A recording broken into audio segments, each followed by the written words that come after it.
पिछले एपिसोड में हमने देखा प्रियंका बेहोश हो जाती है तो जेचरी पूछता है तुम्हें क्या हुआ है, क्या तुम बीमार हो। इस पे प्रियंका कहती है नहीं, मैं सदमे के कारण बेहोश हो गई थी और तुम्हें तो युद्ध में जाना ही होगा है ना। तो इस पे जेचरी कुछ भी नहीं कहता है। फिर प्रियंका कहती है यहाँ सबसे बुरा है, आपके बिल की वजह से लगभग मैं 2 महीनों से बात नहीं कर पाई हूँ। सोचिए मैं उस तरह की वाइफ हूँ जो कल सुबह होते ही मेरे हस्बैंड युद्ध के लिए निकल जाएंगे तो टूट कर बिखर जाएगी। यहाँ कहती है प्रियंका रोने लगती है। फिर जेचरी कहता है चिंता मत करो प्रियंका, मैं जीत कर ही वापस आऊंगा जैसा कि मैं हमेशा से करता हूँ। इस पे प्रियंका कहती है हाँ लेकिन इस बार ये पॉसिबल नहीं है, तुम मर जाओगे जेचरी। यहाँ सुन जेचरी चौंकते हुए कहता है आपको इतना भरोसा कैसे है कि मैं ऐसा करूँगा। तो प्रियंका कहती है मैं इतने टाइम से आपको नहीं बता पाई, इसका कारण यहाँ है कि बहुत टाइम पहले से मैं तुम्हारे लिए अच्छी पार्टनर नहीं थी और मैं तुम्हें बताने से बहुत ही डर रही थी। इस पे जेचरी कहता है आप कहते हैं कि आप नहीं है तो रियली में यहाँ कब की बात है। इस पे प्रियंका कहती है मैं एक ऐसी दुनिया में रही थी जहाँ से तुम गायब हो गए थे और यहाँ मेरी दूसरी लाइफ है जेचरी। यहाँ सुन जेचरी और ज्यादा शॉक्ड हो जाता है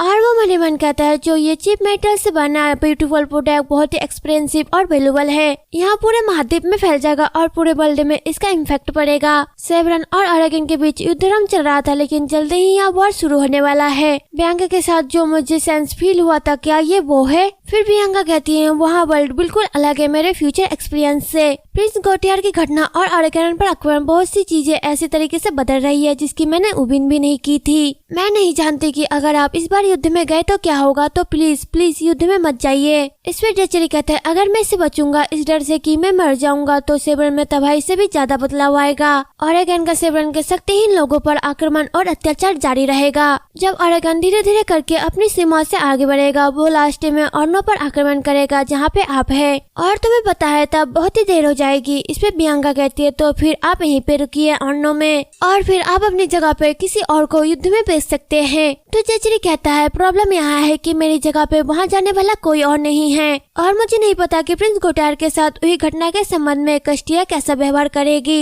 इस पे प्रियंका कहती कोई है, मैं युद्ध में भाग लेने के लिए हॉली नाइटों के ऑर्डर का रिक्वेस्ट करूंगी, मैं रिक्वेस्ट भेजूंगी मेरे नाम के तहत एक संत के रूप में। यहाँ सुन जेचरी चौंक जाता है और कहता है हे भगवान, मैंने भी यही अनुमान लगाया था लेकिन यह सोचना कि आप सच में एक संत है। यहाँ सुन प्रियंका भी हैरानी से कहती है तुम जानते थे लेकिन आपने मुझसे क्यों नहीं पूछा। तो जेचरी कहता है हालांकि मुझे बस शक था लेकिन मैंने यहाँ बात तीसरे साइड से भी सुनी थी और मैं आपको किसी ऐसे बातों के बारे में टेंशन नहीं देना चाहता था जिसके बारे में मैं श्योर नहीं हूँ क्योंकि मैं बेट कर सकता था। मैं तो बस यही विश कर रहा था कि जब सब क्लियर हो जाएगा तब तुम मुझे सब कुछ बता दोगी। मैंने सोचा कि अगर मैं एक ज्यादा भरोसेमंद हस्बैंड बन जाऊँ तब तुम्हें मुझसे चीजें छुपाने की कोई भी मेहनत करने की जरूरत नहीं पड़ेगी। तो प्रियंका कहती है ऐसा नहीं है कि मुझे आप पर भरोसा नहीं है लेकिन मैं आपको बताऊंगी कि मैं कितनी भयंकर और घृणित लेडी हूँ। यहाँ कहते हुए वो रोने लग जाती है। फिर जेचरी मन ही मन सोचता है मैं तो बस यही सोच रहा था कि वहाँ अपने सेकंड लाइफ में फिर से जेचरी अर्नो की वाइफ के रूप में रहने से नफरत करती थी। मैं तो बस यही जानना चाहता था पास्ट का सच किसके लिए इम्पोर्टेंट है।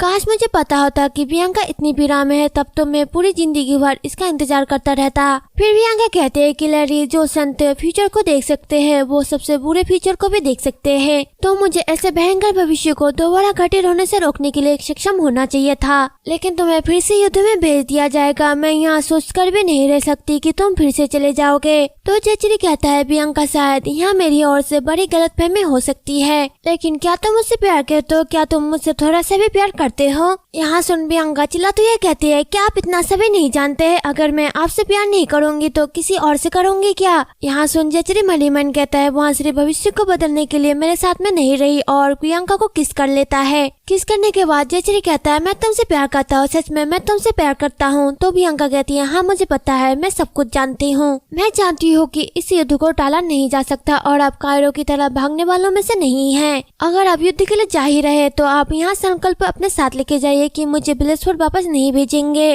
मुझे यहाँ विश्वास दिलाइए कि आप जीवित वापस आएंगे, मैं आपका बच्चा चाहती हूँ। और फिर वो मन ही मन कहती है वहाँ बिल पड़ने के बाद जब मैं हॉल से नीचे की ओर जा रही थी तो मुझे यहाँ एहसास हुआ। फैक्ट यहाँ था कि जेचरी लंबे टाइम से ही मुझे जाने देने के लिए तैयार था। अब मुझे समझ में आया कि जब उन्होंने कहा कि वे भूल नहीं पा रहे हैं तो उनका मतलब क्या था, क्योंकि वहाँ मेरे द्वारा लाए गए वस्तुओं की सूची को बार बार देखता रहा था कि वह उन सभी चीजों को पूरी तरह से वापस कर सके। वहाँ रुका है, लेकिन विशासिल है जो कि जेचरी की तरह ही है। हालांकि मेरे पास खुद को बुरा महसूस कराने के अलावा कोई रास्ता नहीं था जब मैं वहाँ बिल पढ़ रही थी। यहाँ सोचकर कि वो हमेशा से ही मुझे छोड़ने के लिए तैयार था और वो कहती है अब मैं बियांका द ब्लेसफोर्ड नहीं हूँ, मैं अर्नो की मैडम और आपकी वाइफ हूँ, मैं बियांका द अर्नो हूँ। मुझे फिर से किसी और के भरोसे मत छोड़ो, इसकी वजह मुझे और अधिक चाहो, इसलिए पूरी ताकत से आज मुझे गले लगाओ क्योंकि सुबह होने में अभी बहुत देर है। अगर मैं आपकी चिंताओं को थोड़ी भी दूर कर सकूं फिर मैं तुम्हें यहाँ कई बार दूंगी बहुत सब कुछ जो मैं तुम्हें दे सकती हूँ। यहाँ कहने के बाद वो दोनों किस करते हैं।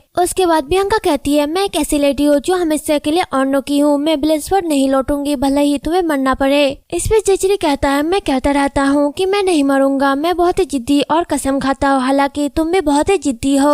तो बियांका कहती है मुझसे वादा करो जेचरी द अर्नो, यदि आप मर गए तो मैं आपको कभी भी माफ नहीं करूंगी, आपको आना होगा, आपको जीवित वापस आना ही होगा। इस पे जेचरी कहते हैं माफ करना, आपको रुलाना मेरा इरादा नहीं था। तो बियांका कहते नहीं यहाँ बस मैं पहले रोई थी क्योंकि मैं बहुत डर गई थी और यहाँ ये खुशी की आंसू है, मैं बहुत खुश हूँ कि हम एक दूसरे से प्यार करते हैं। यहाँ कहने के बाद वे दोनों शर्माने लगते हैं। फिर जेचरी कहता है अब जब आप यहाँ कह रहे हैं तो मुझे ऐसा लग रहा है कि मैं बहुत ही मूर्ख था। यहाँ कहने के बाद वे दोनों एक दूसरे के साथ सेंटीमेंट होने लगते हैं और बियांका मन ही मन कहती है मुझे आश्चर्य है कि क्या आप जानते हैं कि उस टाइम मुझे कितनी खुशी महसूस हुई थी जब हमने एक दूसरे को अपने फीलिंग के बारे में बताया था। और उस रात वे दोनों एक ही बिस्तर पर सोए और उनके लिए वहाँ रास्ता संतुष्टि और खुशी भरा था। उस दिन उन दोनों को एक दूसरे के लिए कोई भी पेपर वाली चीज नहीं थी। फिर हम नेक्स्ट सीन में देखते सभी बार में जाने की तैयारी कर रहे होते हैं। रॉबर्ट सभी को ऑर्डर देते हुए कहता है जल्दी करो, हम सूरज के निकलते ही निकल जाएंगे। फिर जेचरी कैस्पर से कहता है हम शायद ओरेगन के खिलाफ लड़ रहे हैं लेकिन हमारा दुश्मन घात लगाए बैठा होगा जैसे शेर अपने शिकार पर झपटने के लिए तैयार रहता है। मेरे वापस आने तक उन लोगों को मैं तुम्हारी देखभाल में छोड़ता हूँ कैस्पर। उसी टाइम वहाँ पे बियांका आती है। बियांका कहते सभी चौंकते हुए कहते हैं वहाँ मैडम है और सभी कहते हैं हेलो योर हाइनेस। बियांका को देख फिर विसेंट मनीमैन कहता है उन्हें विदा करने के लिए मैडम पर्सनली रूप से बाहर आ रही है। फिर बियांका नाइटो से कहती है सर सवे और सर रॉबर्ट आप दोनों विजय होकर वापस आना। इस पे सवे बोलता है चिंता मत करो मैडम, हमें युद्ध का पागल कुत्ता यूं ही नहीं कहा जाता। तो बियांका कहती है मुझे यह निकनेम बहुत ही पसंद है, आप अपने दिल की सीमा तक जंगली बनो सर सवे। फिर रॉबर्ट बियांका को वेपन देते हुए कहता है मैडम प्लीज इसे एक्सेप्ट करे, प्लीज मुझे माफ कर दीजिए कि मैं जाने से पहले आपके लिए नया कुछ भी नहीं ला सका। यह मेरा वेपन है जिसका यूज आपने हमारे ट्रेनिंग के दौरान किया था। इसमें बियांका कहती है यहाँ सी है, मैं इसके आदी हो गई हूँ, लेकिन सर रॉबर्ट आपका क्या। तो रॉबर्ट बोलता है जब मुझे इसकी जरूरत होगी तब मैं सौबे से एक टुकड़ा उधार ले सकता हूँ। फिर सौबे बोलता है यहाँ देखती है कि मैं रॉबर्ट का कितना कर्जदार रहा हूँ, उन्हें एक शॉट उधार देना कोई बड़ी बात नहीं है। तो रॉबर्ट कहता है मैं अपने आप को माफ नहीं कर पाऊंगा यदि आपके साथ कुछ घटित हो जाए और उस टाइम आपके पास पकड़ने के लिए कोई भी वेपन ना हो। फिर बियांका उस शॉट को एक्सेप्ट करते हुए कहती है थैंक यू सर रॉबर्ट। फिर वहाँ पे जेचरी एक हैंकरचिप लेके आता है जिसे बियांका ने उसे दिया था। तो बियांका उसे जेचरी के हाथों में बांधते हुए कहती है यह ब्लेसिंग है हमारे अर्नो के विजय के लिए और तुम मुझसे किया हुआ वादा मत भूलना। फिर जेचरी कहता है हाँ बिल्कुल मैं वापस आऊंगा। फिर बियांका कहती है सेकंड प्रिंस के लिए जो हमने वादा किया था उसे भी मत भूलना। फिर जल्दी ही सुबह हो जाती है और वे सभी वॉर के लिए निकल जाते हैं। उनके जाते ही बियांका की तबीयत खराब होने लगती है तो इवन चिल्लाते हुए कहती है मैडम क्या आप ठीक है। तो बियांका कहती है मैं बिल्कुल ठीक हूँ इवन और विसेंट, मुझे एक लेटर सेंड करना है इसलिए एक मैसेंजर को बुलाओ। ब्लेसफोर्ड में मेरे फादर और सेवरन के कैथल के फादर को एक एक करके लेटर भेजो। तो विसेंट कहता है हाँ मैं 2 मैसेंजर तैयार करूंगा और मनीमैन कहता है उन्हें अब क्या करना है। तो बियांका कहती है नहीं 3 लेटर और लास्ट लेटर यहाँ लाहौर की प्रिंसेस ऑडो के लिए है। एंड हम नेक्स्ट सीन में देखते हैं और 2 लेटर को पढ़ने के बाद कहती है सलीन चलो हम वापस चलते हैं, हमने अपने फादर को दिखाने के लिए पर्याप्त फूल चुन लिए हैं। इस पे सलीन कहती है ऐसा लग रहा है कि आप आज अच्छे मूड में है मैजेस्टी, हाइनेस के मरने के बाद काफी टाइम हो गया है जब से मैंने आपको इस तरह से स्माइल करते हुए देखा है। तो ऑडो कहती है हाल ही में मुस्कुराने जैसा कुछ भी खास नहीं है, फादर हमेशा सिंहासन के प्रति सावधान रहते हैं क्योंकि भाई के साथ जो हुआ, लेकिन ऐसा लग रहा है कि मैं स्माइल कर रही हूँ क्योंकि काफी टाइम हो गया है इतना अच्छा लेटर मिले हुए, एक पवित्र व्यक्ति ने मुझे कंसोल किया है आप देखिए। फिर हम नेक्स्ट सीन में देखते जेकब अपने भाभी को तसल्ली देते हुए कहता है मेरी प्यारी भाभी मैंने सुना है कि भाई के गुजर जाने के बाद कई कुलीन लोगों ने आपसे मुंह मोड़ लिया है, मैं फादर को सुझाव दूंगा कि मैं अल्बर्ट का गार्डियन बनूंगा। जब तक अल्बर्ट अंग नहीं हो जाता मैं उसे स्ट्रॉन्ग सपोर्ट करता रहूंगा। आखिरकार अल्बर्ट मेरा ही भतीजा है। उसी टाइम वहाँ पे ऑर्डो आती है और वो कहती है सेकंड प्रिंस आपको ऐसे दयालु शब्द कहते हुए देखना अजीब है, या फिर आप खुद से ही बेशब्द कह रहे थे जो आप सुनना चाहते थे। इस पे जोको बोलता है ऑर्डो आप यहाँ पे क्या लेके आए हो? तो ऑर्डो कहती है मैं फादर के मुलाकात के बाद पहले प्रिंस को यहाँ से ले जाने के लिए आई हूँ। आप देखिए उन्होंने मुझे अल्बर्ट का गार्डियन बनाने की अनुमति दी है। यहाँ सुन जेकब चौंक जाता है। फिर ऑर्डो कहती है और काउंट विलेस्पोर्ट ने वहाँ ऑफर किया है कि वो गार्ड बनेंगे अल्बर्ट और हाइनेस के, इसलिए आपको फैमिली मैटर के बारे में ज्यादा चिंता करने की जरूरत नहीं है, बल्कि मैं होप करती हूँ कि आप राष्ट्र के संकट पर ज्यादा ध्यान केंद्रित करेंगे। फिर हम कुछ घंटे बाद का टाइम देखते हैं। अल्बर्ट अपने मॉम से मिलता है और ऑर्डो कहती है सेकंड प्रिंस ने हमारे एक्सपर्ट से ज्यादा ही जल्दी एक्शन लिया है। नहीं मैं ही स्लो थी, मैं बहुत देर तक अपने आंखों को बंद करके बैठी थी क्योंकि कोई भी मेरे साइड में नहीं था। और फिर वो मन मन कहती है लेकिन यह सोचना कि वहाँ अरागन के साथ मिलकर काम कर रहा था, यहाँ तक कि मुझे भी यहाँ अंदाजा नहीं था कि वो ऐसा कुछ करने जाएगा। उसने अपने फादर के पीठ पर छुरा घोंपने की हिम्मत कैसे की? और वो कहते मुझे यहाँ बात अपने दूसरे भाई को बता देनी चाहिए। मैं ऑर्डो द सेवरन सबसे बड़ी आंखों की रोशनी बन जाऊंगी और लाहौस की सबसे शरारती व्यक्ति। फिर हम नेक्स्ट सीन में देखते हैं जेकब बिग से कहता है तो आप कह रहे हैं कि ऑर्नो ने ऑर्डो और ब्रेसपेट को लेटर भेजा है। ऐसा लगता है कि काउंट ऑर्नो ने युद्ध पर जाने से पहले कुछ गलत चालें चली थी। ऑर्डो शायद अल्बर्ट के गार्डियन बन गई होगी, लेकिन चूंकि युद्ध में कोई भी कुलीन लोग नहीं जा रहे हैं इसलिए ऐसा लगता है कि हेवन अभी भी मेरे साइड में है। फिर वो बियंका के पोर्ट्रेट को लेकर कहता है शायद यहाँ सद्भावना के कारण मैं सिंहासन तक पहुँच जाऊंगा। कुलीन लोग काउंट की मदद करने का हिम्मत नहीं जुटा पाते क्योंकि उन्हें डर है कि कहीं मेरे साथ उनका रिश्ता खराब न हो जाए। हाँ मेरे पास एक अच्छा आइडिया है विस्काउंट बिग, आप लेटर भेजने की तैयारी करें। और मुझे आश्चर्य हो रहा है कि आप किसी अंदर के व्यक्ति के खिलाफ युद्ध में कितनी देर तक टिके रह सकते हैं काउंट ऑर्नो। फिर हम दूसरी ओर देखते हैं एक नाइट चिल्ला तो ये कहता है स्कॉट वापस आ गया है मैजेस्टी। स्कॉट के वापस आने के बाद उनसे कुछ पूछताछ किया जाता है। उनके बताने के बाद सब चिल्ला तो ये कहता है ऑर्गन के 5000 सैनिक है और अगेरन सिर्फ 3000 लोगों को ही संगठित करने में सफल रहा है। फिर रॉबर्ट कहता है उन्हें अपनी कंट्री से सपोर्ट मिलता रहेगा और लास्ट टाइम में वो अपनी संख्या को बढ़ाते रहेंगे। इस पे जेचरी कहता है कि हमारे और अधिक नाइटों को भेजने के बारे में कोई लेटर आया है? तो रॉबर्ट बोलता है नहीं सर। फिर सभी बोलता है शायद हमें ब्लेसपोर्ट में सपोर्ट की रिक्वेस्ट भेजनी चाहिए योर मैजेस्टी। तो जेचरी कहता है ब्लेसपोर्ट करेंटली प्रिंस अल्बर्ट की सुरक्षा कर रहा है, शायद हमें वहाँ रिक्वेस्ट नहीं भेजनी चाहिए।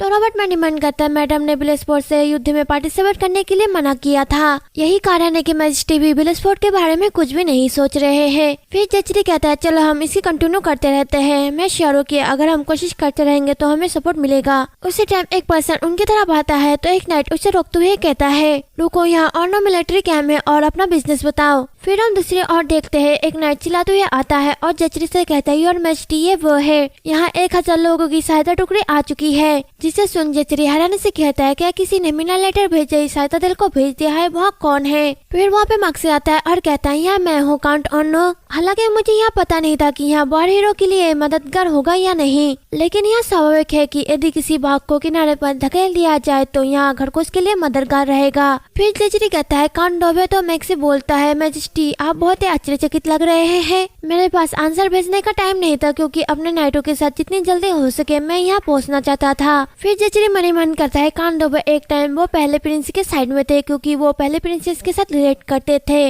लेकिन जब से उन्हें काउंट का टाइटल मिला मैक्सिदा डोबे तटस्थ स्तर पर स्थिति में रहे हैं। मैं सेकंड प्रिंस और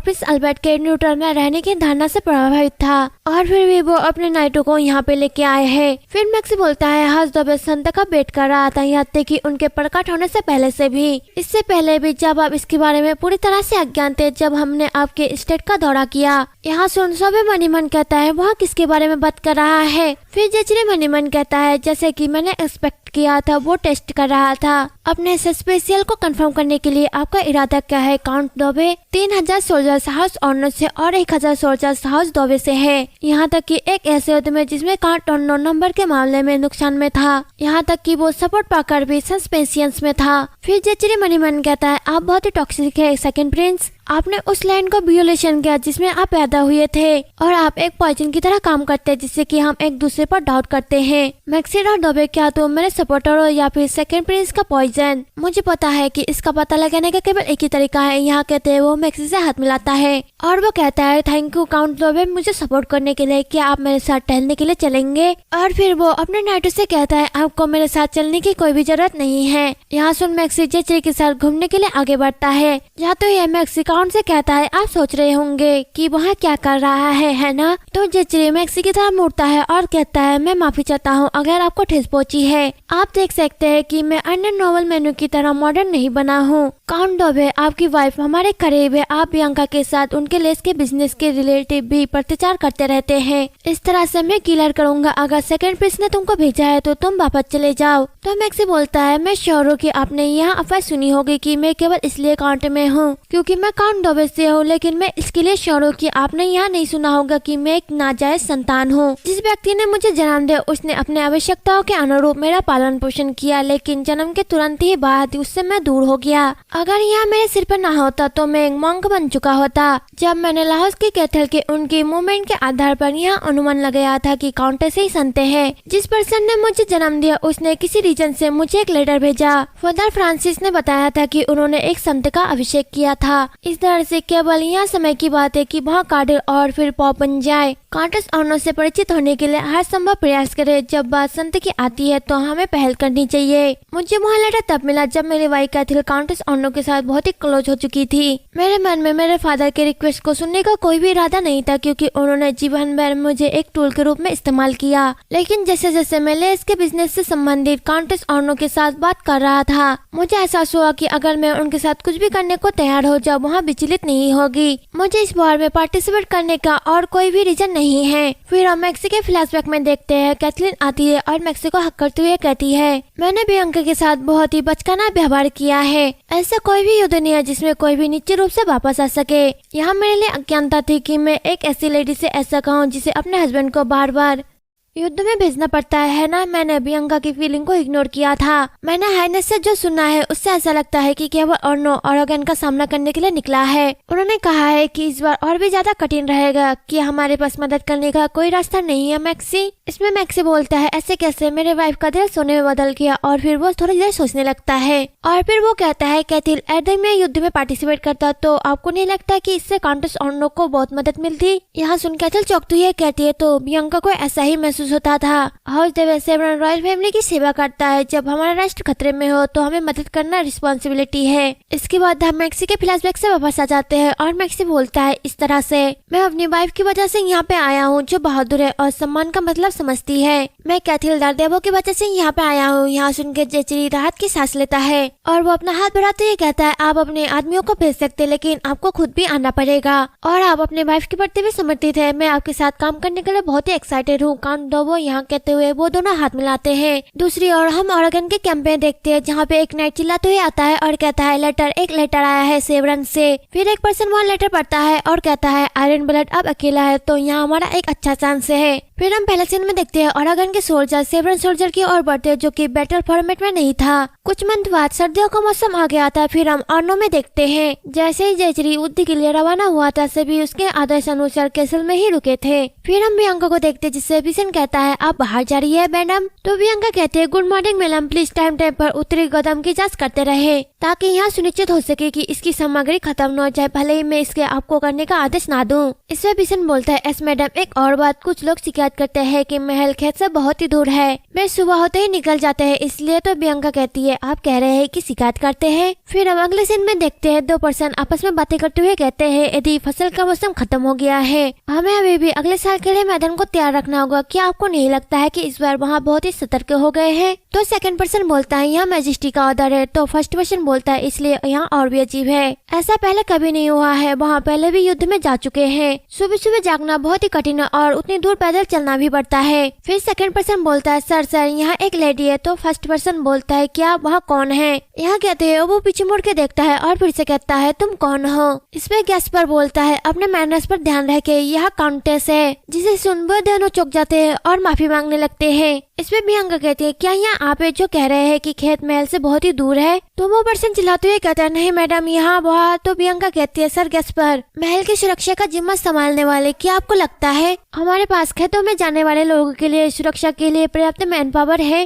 तो गैस्पर बोलता है एस मैडम। फिर प्रियंका कहते हैं यहाँ पिछले युद्ध से बहुत ही अलग है, यही कारण है कि हमने आपको महल में बुलाया है। मैं गार्डों को आप लोगों के आने जाने के लिए एक गाड़ी अरेंज करने का ऑर्डर दूंगी। मैं समझती हूँ कि यहाँ कठिन है लेकिन प्लीज फिलहाल इसी में यात्रा कर ले, और अगर फ्यूचर में आपको कोई और समस्या हो तो प्लीज बिशन को बता दीजिए। चलो सर गैस्पर यहाँ चलते हैं, यहाँ कहते हुए वो चले जाते हैं। फिर वो पर्सन बोलता है यहाँ बहुत ही सरप्राइज था। फिर सेकंड पर्सन चिल्लाते हुए कहता है यहाँ लगभग आपकी जान जाने वाला था, आप लॉर्ड की वाइफ को कैसे नहीं पहचान सके? तो फर्स्ट पर्सन बोलता है तुमने भी उसे नहीं पहचाना, यहाँ बस इतना है कि मैंने केवल संतों के दिनों ने दूर से देखा था। फिर सेकंड पर्सन बोलता है इसके अलावा वहाँ अफवाह से अलग है, जितना मैंने सुना था उसके अनुसार बहुत बौनी थी और काफी मोटी थी। फिर फर्स्ट पर्सन बोलता है इसके अलावा मैंने सुना था कि वो लकड़ी की तरह पतली थी और क्या वहाँ सुबह महल के अंदर बाहर चक्कर लगाती थी। जेचरी ने जो औरतों को छोड़ा था वहाँ ऐसी चीजों के कारण अस्त व्यस्त हो गया था। हालांकि बिशन महल के मैनेजमेंट का इंचार्ज था। प्रियंका भी हर दिन स्टेट के अंदर बाहर चक्कर लगाती थी। फिर बिशन इवोन से कहता है एक्सक्यूज मी मिस इवोन, क्या मैडम को अभी भी खाना खाने में परेशानी हो रही है? तो इवोन कहती है हाँ वहाँ पहले भी ज्यादा नहीं खाती थी लेकिन अभी वहाँ खाना अच्छे से नहीं खाती है। फिर बिशन बोलता है हाँ लेकिन उसके लिए लेस प्रोडक्ट को कंटिन्यू करना और स्टेट में सर्वे करना, कहीं वो गिर ना जाए। तो इवोन मन ही मन कहती है वहाँ अपने आप को कुछ ज्यादा ही पुश कर रही थी। हालांकि वो अभी भी सर्वे करती रही, उनके बारे में अब बुरी अफवाह नहीं फैल रही है। और इसी तरह और एक महीना बीत गया। फिर हम देखते हैं प्रियंका फिर से सर्वे करने के लिए बाहर निकलती है। उसे देख लो कहता है मैडम अब बाहर जा रही है। फिर दूसरी लेडी बोलते गुड मॉर्निंग मैडम। फिर इवन मन ही मन कहते हैं मैडम के बारे में जो लोगों की राय थी वहाँ पूरी तरह से बदल गई थी।